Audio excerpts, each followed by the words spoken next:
Wow.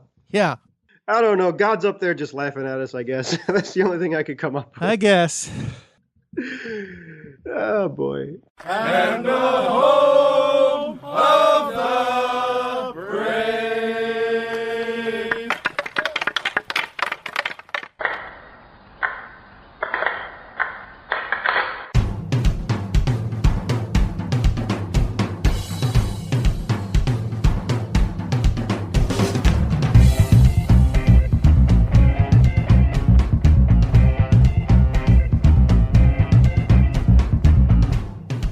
Game on!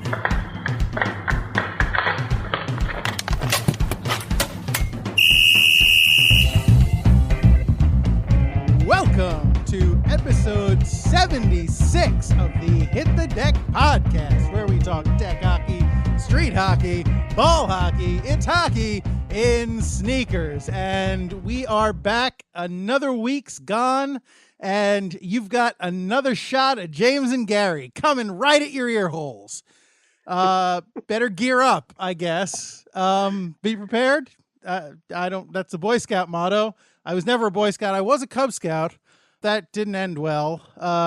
Traumatic childhood memories. But this isn't a podcast about the Cub Scouts or the Boy Scouts. This is a podcast about deck hockey. And I'm coming right at you. And so is James. How are you, James? I'm doing well, thank you. How are you? Good. So you can come into our den and, maybe we're coming into your den. I don't know where you're listening to this. I'm trying to make some kind of tenuous connection between the Scouts and hockey. I can't really do it, so I'm just going to blow past it. Move on. Well done. All right. Yeah, that's good call. How was your week, James? Pretty good, actually, and I appreciate the online attention that we've been getting, too. So that's always really cool. Yeah, absolutely. In fact, a couple of things that I wanted to bring up and cover from last week. First, as you mentioned, or as you alluded to, we have gotten some kudos and some recognition for last week's episode. Specifically, we want to throw a huge thank you to Hailstone Games for retweeting us and checking out the podcast. And in fact, offering to throw us a copy of the game on them. The VR, excuse me, I should call it by its proper name if we're thanking them for offering it to us. The Goalie VR game, which if you listened to last week's show, you know is a VR headset goalie simulator, which we talked up huge. And so that was really, really cool of them. And if you didn't listen to the show last week, the short version is this is a really cool thing. If you have a VR headset, an Oculus Rift, or HTC Vive or Vive, which I couldn't figure out the pronunciation of, then you want to jump on this because this is a really cool thing. So, thank you so much to Hailstone Games for that. And the second thing that I wanted to mention is, listening back to episode 75, I realized we left out a couple of people who were very important contributors to the podcast over the first 75 episodes. And specifically, that is Brad Vonsky, our resident hockey expert, really, in terms of scouting and breaking down plays, and he's been a many-time guest on the program. So, Brad, thank you for your support. Sorry we forgot about you last week. And his cohort, his partner in crime, Mike Margiotta, who has also been a very big supporter of the podcast. Was he our first guest? I think he was our first guest on the show.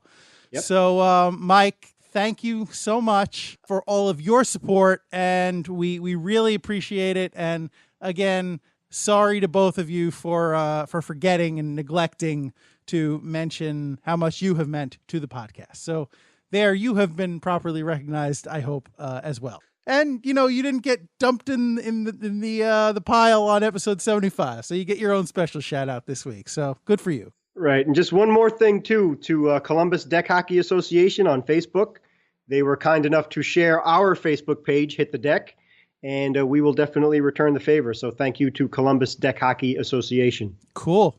Thank you. So what's going on, James? I think I asked you how your week was, and I don't remember an answer. You may have given one, but I don't have a very good memory. and it's been a bit of an evening. So forgive me if I've already forgotten. So humor me. How was your week? Actually, it was really good, and that's what got us into the whole thank you routine. Yeah. So that's fine. But in terms of hockey, it's been great. Our favorite hockey team has been playing really well. Let's go and Blue it's fun Shirts. watching. That's right. 5-game winning streak at the recording of this podcast. So they're right back into the league. The Islanders have been playing really well, and the Devils have been off to a great start. And also, I was noticing before we went on air that tonight, at the recording of this podcast, the Devils are having a special WWE night. I did not know that. Yeah, so Superfan Sue, tapping the sticks to you for that one, and your favorite franchise out there for doing something so cool. I saw somebody dressed up as The Undertaker. Oh. There are a couple of WWE superstars there, and I tip my cap. If I'm not mistaken, tonight the Devils are attempting to lay the smackdown on Edmonton. Yeah, Edmonton's in town, so you're probably right. So, So, all right. I mean, I don't think I've ever rooted for the Devils on purpose, but I applaud your promotion. So good, good on you. I approve.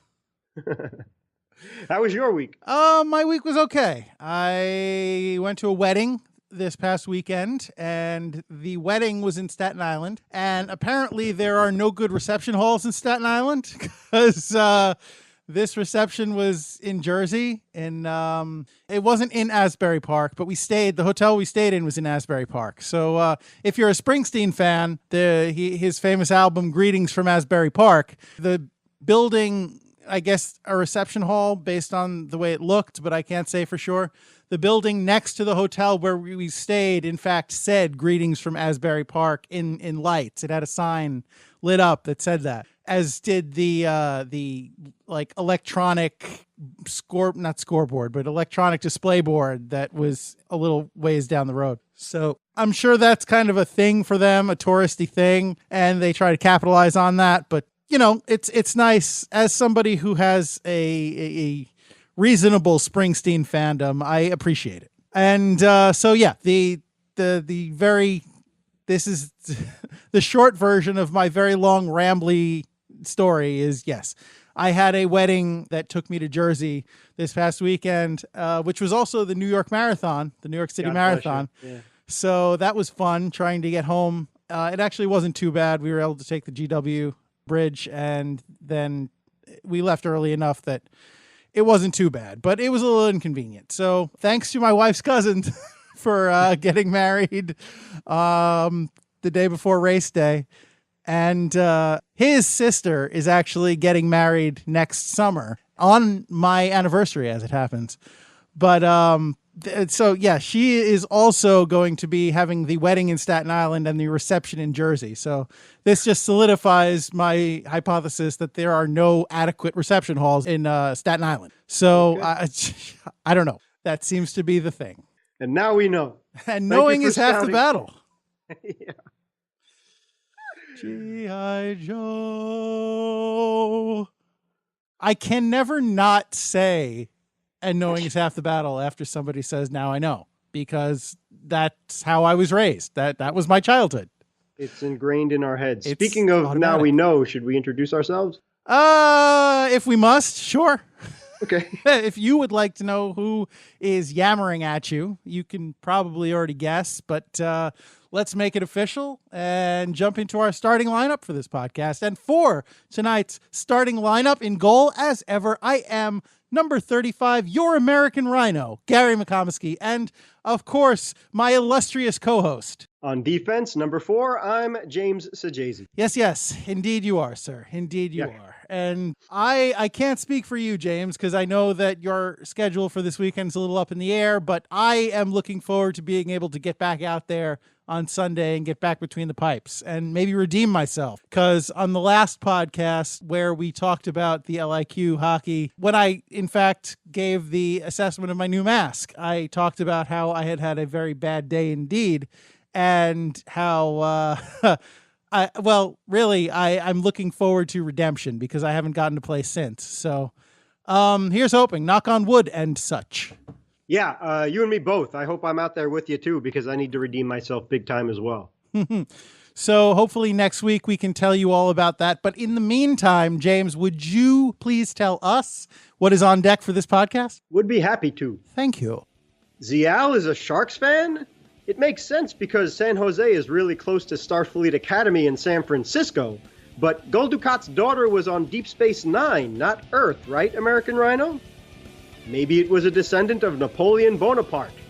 Unfortunately, a very popular deck hockey rink in Waterloo, Iowa, was reported burglarized 2 weeks ago at the recording of this podcast. If the thief has not been caught yet and you're from the area and have info to help your local police, please do so. And Veterans Day. Veterans Day is November 11th, and the American Rhino and I have sincere thanks for all of our brave American heroes who have served. Thank you for our freedom, and thank you and your families for your incredible sacrifices. God bless you all. And that's what's on deck. Thank you, James. You're welcome, sir. All right. So Zial is a Sharks fan. That's interesting. I don't even know if they have hockey in the 24th century. Yeah, exactly. They do make it a point that baseball does no longer, at least Major League Baseball doesn't exist anymore, but the Captain Sisko, it's his favorite sport, and the coolest thing about Deep Space Nine is he keeps that baseball on his desk. So good question. They never mentioned hockey or football or soccer or anything else either, but apparently Zial is a Sharks fan, so I guess hockey did exist in the future. It does exist, I should say. Yeah.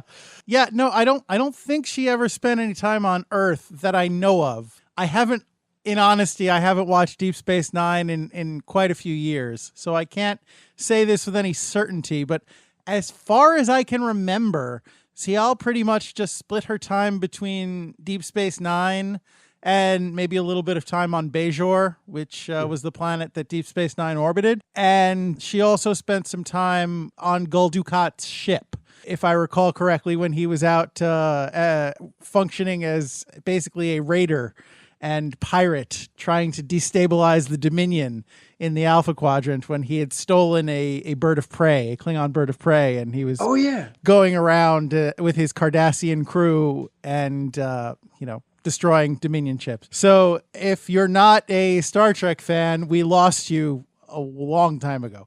But if you are, you know exactly what we're talking about. I think Zial had a thing with Damar, if I'm not mistaken. So she probably spent some time with him as well.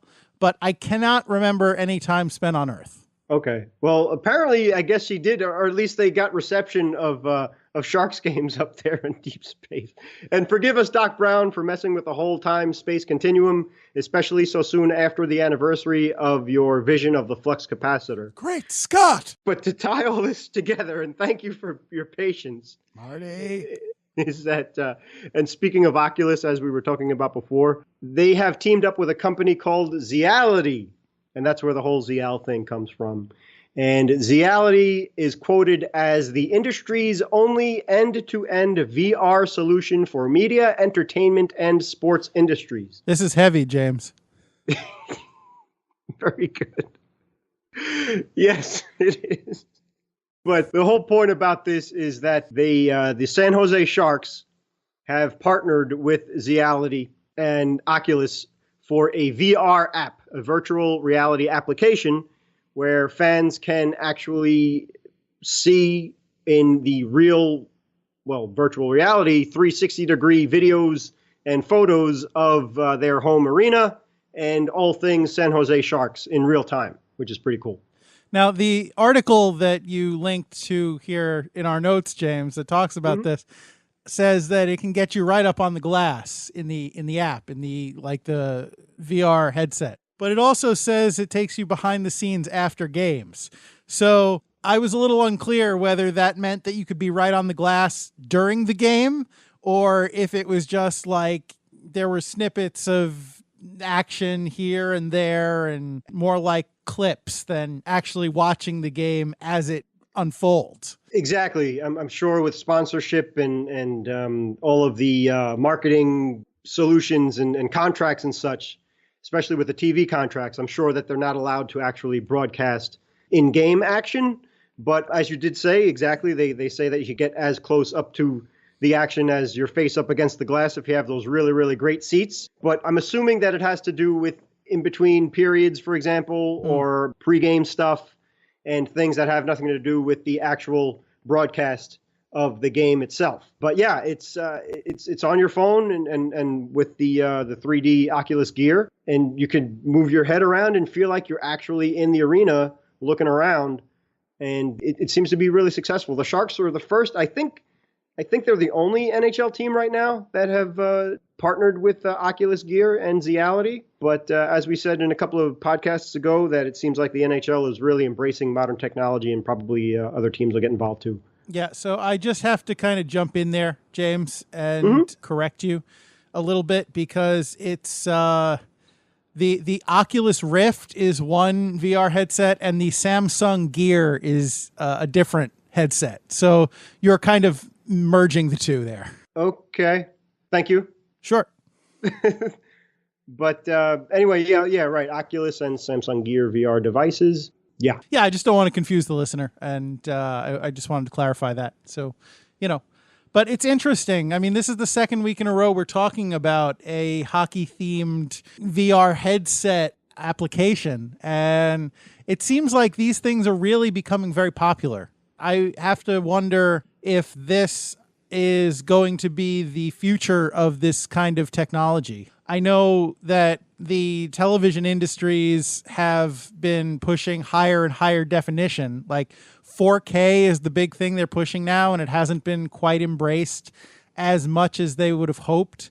And in fact, I heard a couple years ago at this point, so I'm sure they're well into development now, that even before 4K was officially rolled out on the market, they were already working on 8K televisions. So, like, I know that higher and higher resolution has been a thing for televisions, but I wonder if the next wave of HD, or the next, thing that's comparable to the grand leap of HD, is going to be these VR headsets, because, you can, if you're sitting in your living room looking at your television, there's only so much detail that's going to impress you. Once you make the jump from HD to 4K and then even further from 4K to 8K, it's not really that noticeable, honestly. Unless you're up really, really, really close, you're not going to notice that much of a difference. But the headsets, these VR headsets, are like a whole new world. It's like a whole different experience, which I think is what appealed to people when HD television started to roll out. You're able to experience the media in a fundamentally different way. And I feel like that might be the direction. I know 3D fizzled out, kind of. It became, obviously 3D movies are still a big thing, but there was a short while where they were trying to really push 3D television content as a thing, and that didn't really work out. So I wonder if this is going to be the next thing. And I think that if that does wind up happening, I'm going to speculate that the thing that triggers that is going to be like either a single platform or a single format that's adopted by every platform. Like, for example, Blu-rays didn't really take off until they kind of officially beat, what were they called? HD DVDs? I don't remember. When Blu-ray first came out, that was Sony's offering, and then like Microsoft, or not Microsoft specifically, but there was another kind of HD disc format at the same time. Do you remember that? No? Okay, James is shaking his head no. He's saying, no, American Rhino, I think you're a crazy person. I'm going to look it up. I'm going to Google it right now, because I know I'm right. I just can't remember what it was called. I just remember those big discs before all that. Laser discs? Blu-rays and, laser discs. Yeah. You're going way back here, James. Yep. No, this is when Blu-rays became popular. At the same time, there was another disc format that didn't... I was right. It was HD DVD. That was what the format was called. And it was, I guess approximately, it was comparable to Blu-ray in terms of the quality of the image. It's just, it was a different disc format. But you're right. There was also like the VHS Betamax kind of war that also became a thing. And yeah, so the Blu-rays ultimately became the standard, and then everybody started putting out their movies and re-releasing their movies on Blu-ray. So I think what's going to happen, because I see these headsets becoming less of game systems and more of mass entertainment systems. And, you don't have different television content for different televisions. You have different companies that make televisions, but all the televisions can play the same content. So what I see happening eventually is that all of these VR headsets are eventually going to be able to play the same VR content. And so when that happens, I think that's really when you're going to start seeing television companies and, production companies really start focusing and pumping out stuff for these headsets. So that's the golden tomorrow that I foresee in the future, maybe, 10, 20 years down the line. Speaking of Star Trek and Deep Space Nine, you're talking about holosuites and holodecks right now. That's what you're really talking about. Kind of. But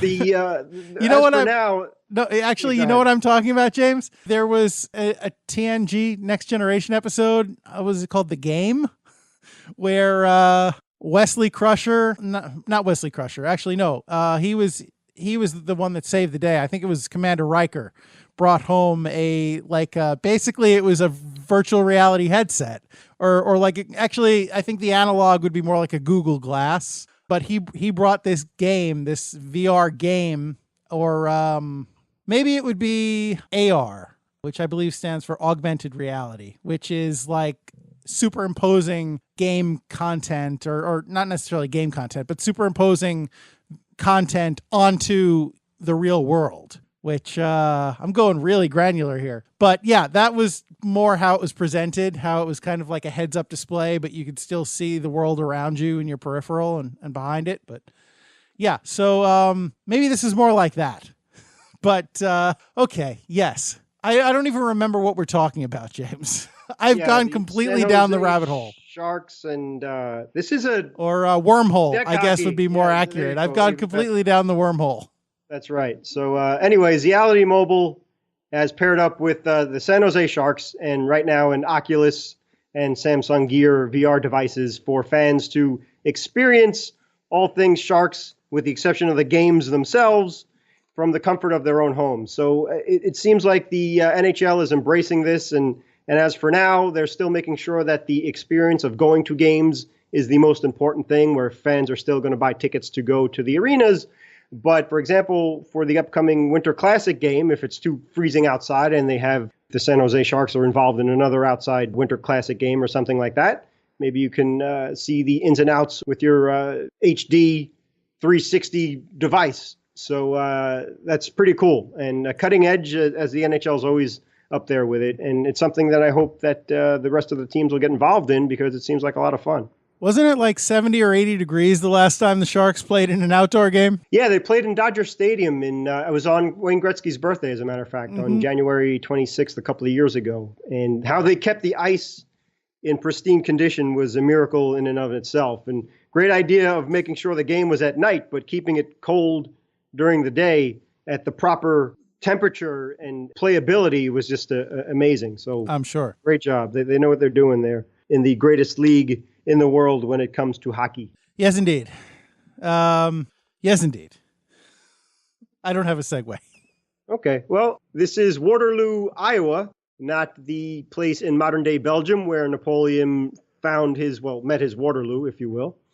But reported in an October 20th, 2017 edition of the Courier.com, and this is a quote, that someone broke into the office at Waterloo DEK Hockey on 460 Jefferson Street and took a tablet computer, money from the cash register, and refreshments, according to the police report. So I could understand stealing a tablet and money, but you have to be that despicable and steal some refreshments too while you're at it? I don't get it. Was it ABBA? I don't know, but that's all the report says. Hopefully they caught the perpetrator and the DEK Hockey League got its stuff back. And Gary and I hope that the Waterloo Deck Hockey get their belongings back if they haven't already and can just focus on having fun playing deck hockey again. Because it really caught on down there in Waterloo, Iowa, in popular deck hockey. They even have a really slick website, waterloodeckhockey.com. And among the cool things about this website is that they have a deck hockey specific pro shop and a link to it where you can buy deck hockey equipment, sticks, and you'll appreciate this goalie equipment as well. Helmets and stuff, shin guards. It's pretty cool. Obviously, it's all Milek and things like that. It's not as heavy duty as what we're used to. That's but still, yeah, it's pretty cool. And if you're in the league over there in Iowa, you could just buy the stuff right there and away you go. So that's pretty cool. And the other thing I really like about their website is they have live coverage of league games. Do they need some play-by-play guys? You know what? Maybe we should reach out to them. That's a good idea. And they also have a Facebook page too. So it looks like Waterloo Deck Hockey is a lot of fun. And as the reports have said, that it's really caught on big time over there as deck hockey specifically. And yeah, if you guys need some play-by-play guys, Gary and I are your men. Waterloo. Oh, I don't know any of the lyrics. I just know that it's Waterloo. I don't know this. I kind of know the melody of the chorus, but I really don't know beyond that. That's more than I can say. So right. Good stuff. But the funny thing about Iowa is that there's no NHL team in the state. However, they do border Minnesota, Illinois, and Missouri, so there's a heck of a choice between the Wild, Blackhawks, and the Blues.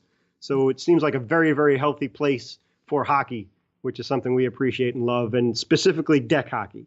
Awesome. Well, yeah, thank you. Thank you for that. It seems like they do maybe have a minor league team, the Waterloo Blackhawks. I wonder if they are an affiliate of Chicago. That seems like it's not a coincidence.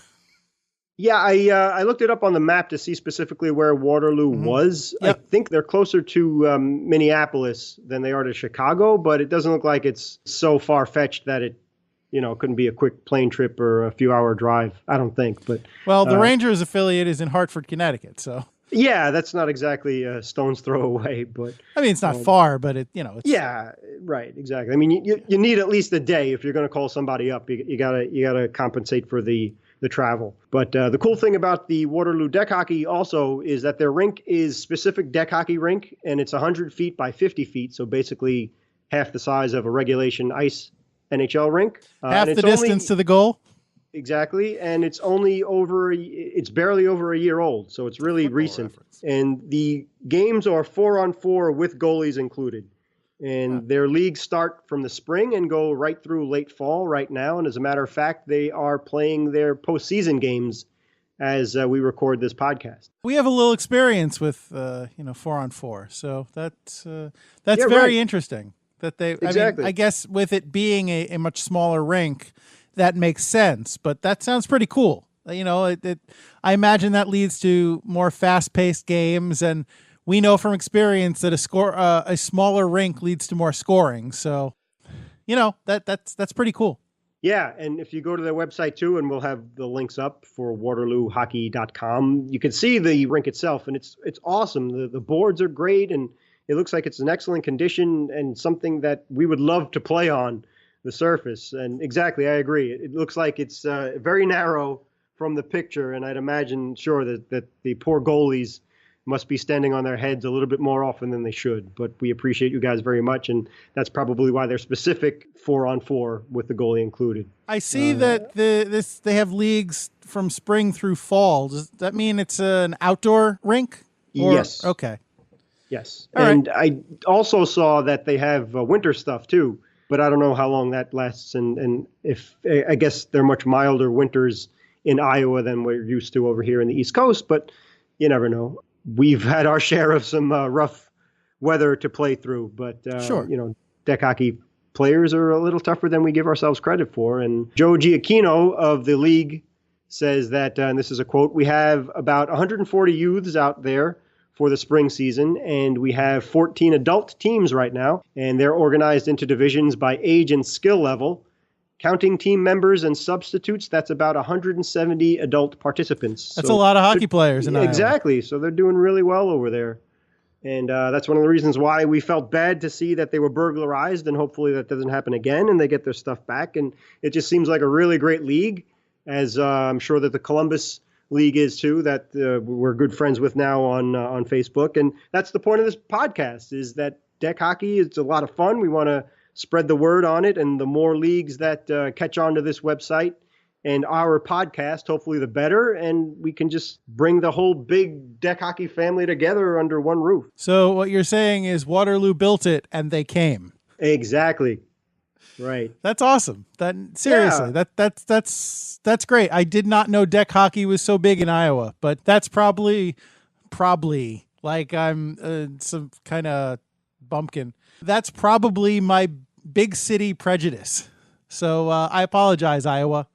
I did not give you enough credit. Yeah, if James Earl Jones shows up, then you're really legitimate. But and the other thing too. Sorry. It's all right. I just said mea culpa, and I did it in a deep, resonant voice because you said James Earl Jones. Right. Well, Field of Dreams is one of my all-time favorite movies. So thank you for bringing that up. Sure. And yeah, just to give you an idea, the participants from that we said the adults and youths, they range from grade level. I saw on the website too that they start from 2 years old and up. So from grade school age to people in their 50s. So there are people older than you and I, Mr. American Rhino, which I can't believe people older than I am are playing deck hockey, but that's incredible. God bless. You know what? While you're mentioning this, I do want to give a quick update and an apology. Speaking of people over 40 who are playing deck hockey, we've talked before about our superfan Anthony, who plays for the Misfits out in St. James. And when last we spoke of them on this podcast, they were dominating their league and they were sitting pretty at the top, 3-0. And I just actually heard from Anthony today that they have since lost their last 4 games. And so now they are not sitting pretty at the top. Yeah, as a matter of fact, Gary and I tried very hard, speaking of doing play-by-play, to do at least a couple of more games. And we wanted to do the Misfits just for that reason, for Superfan Anthony. Unfortunately, their schedule is really, it's hard for Gary and I to get out there to begin with because it's way out there on Long Island, and that's far away for us. And it was on Sunday nights and things like that, so we just couldn't do it. But yeah, I was keeping track of what the Misfits were up to, and MASH too, the ladies. Sure. Over there in their deck hockey league. And yeah, we sincerely apologize for putting the kibosh on your season, Anthony. Yeah, sorry. I did not mean to jinx you. Yeah. I apologize. Yeah, we don't want to be Joe Buck of the deck hockey world, and just sincere apologies. I don't hate them.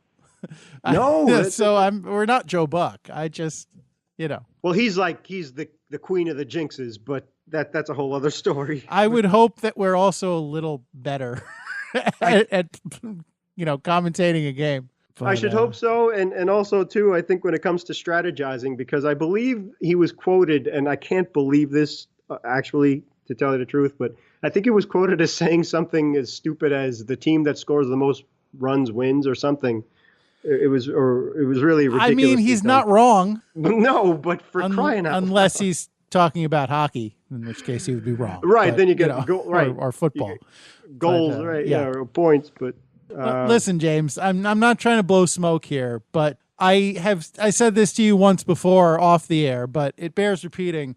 Joe Buck told the story when he was on the Late Show not long ago about when he was calling the Super Bowl. He had a team of like 5 people with charts and lineups and time cues and stuff, and they would all just feed him information constantly, and this is supposedly one of the best broadcasters in the game, and in the most important game of the year, and he needs all these people to help him do his job for him. Whereas, we're just a couple of schmoes that are sitting there, and you're doing most of the heavy lifting when we're calling a game, and you have your notes and you're all prepared and you know what you're talking about. So, don't sell yourself short. Give yourself the credit it is due. Speaking of which, I know you can't stand it, but I apologize, but you're the reason why we do it. You came up with the equipment. You do the Facebook link. It's your phone. It's you're broadcasting it. You're doing color, and you're recording it. The headsets. You even made your own headsets, for crying out loud. Wow, to do it all. So I'm not taking any credit for anything. Get out of here. My point is that I think, we're Yeah, it's a low bar to clear, but I think we're doing a little better than Joe Buck. right. I mean, we're not raking in the money, and we don't have the connections that he has. No. Nepotism. But anyway, we do try very hard. And exactly, seriously, as Gary sincerely said, if you're listening out there, for the guys from Columbus Deck Hockey Association and also for the Waterloo Deck Hockey members, if there's a way that we can figure out doing play-by-play for you, we'd be more than happy to. Well said. All right. So we should probably start to, get this thing, head towards the end of this thing. In wrestling parlance, we should go home. And I guess the way to close that is to just kind of acknowledge that coming up in the next couple of days, or recently, if you're listening to this a few days after it drops, Veterans Day is November 11th. And if you've listened to the podcast for a while, then you know the great respect that James and I have for not only the country, but the men and the women who serve and protect our country and allow us the freedoms and, the safety that we enjoy. So this is, of course, the day, one of the days, but the day when we focus the most on those men and women who, put it all on the line for those freedoms and do the jobs that, frankly, I wouldn't want to do. I've never served. I've never had any inclination to do so. I can't, if nothing else, I can't imagine just being away from my family for that long. But there's thousands, tens of thousands of people who do it every day. And so we just, on behalf of the podcast and everyone associated with it, we just want to take this opportunity to say thank you to them and, anyone who has served, anyone who's serving now, anyone who's made that commitment and, stepped up. Thank you. Sincerely. Last minute remaining in the podcast. Thank you, Pops.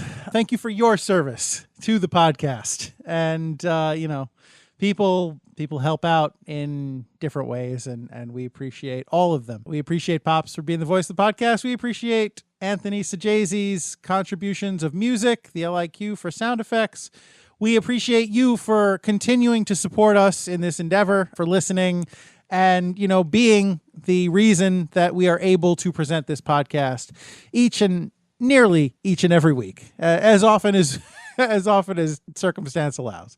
So thank you for that. We would, of course, invite you always to contact us at hitthedeck@gmail.com if you want to drop us a line about something, or tweet at us on Twitter, obviously, at hitthedeckpod.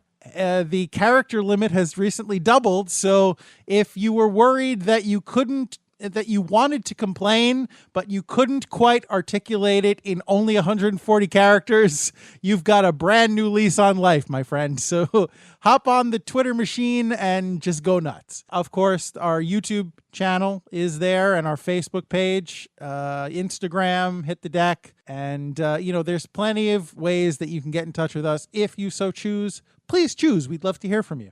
And please subscribe while you're engaged with the podcast. Please, if you haven't already done so, subscribe to the podcast on Apple Podcast or Stitcher or any number of places where podcasts can be had and subscribed to. And that goes double for our YouTube channel. Please subscribe there. We, you'll want to know the next time we drop something.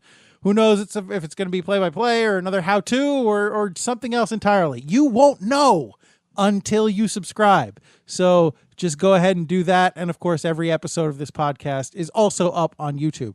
So so we got that going for us. I don't know why I lapsed into Bill Murray there, but sometimes you just want a little Bill Murray. You know, nothing wrong with a little bit of Murray here and there.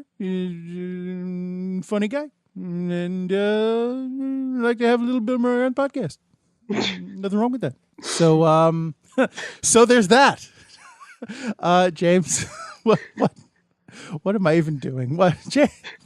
James, save us. Oh, now we're really in trouble if you're looking for me to save us. But anyway, thank you very much, American Rhino. Thank you for all the support out there. Everybody listening and checking out our YouTube page and Twitter accounts and the podcast itself. And again, thank you so much for the beautiful thing that you said about our very brave and wonderful veterans. And thank you to all of the veterans and their families, too. Yeah, absolutely. That's something that definitely deserves to be said. Thank you for that, James. The families of the veterans and the people who serve are just as important and just as worthy of recognition. So thank you to you as well, the people who are able to support the people who go out and do this stuff. So, whether you're, whether you have a loved one who's serving, you yourself are out there serving, or whether you are someone who is just enjoying the luxury of the freedoms that you have been granted because of the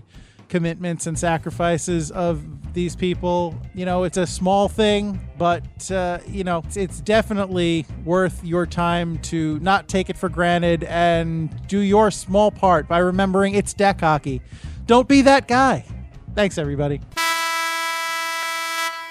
This marathon motion ball. I'm just going to look at the paper that you prepared, James. I don't know why I'm having so much trouble with this.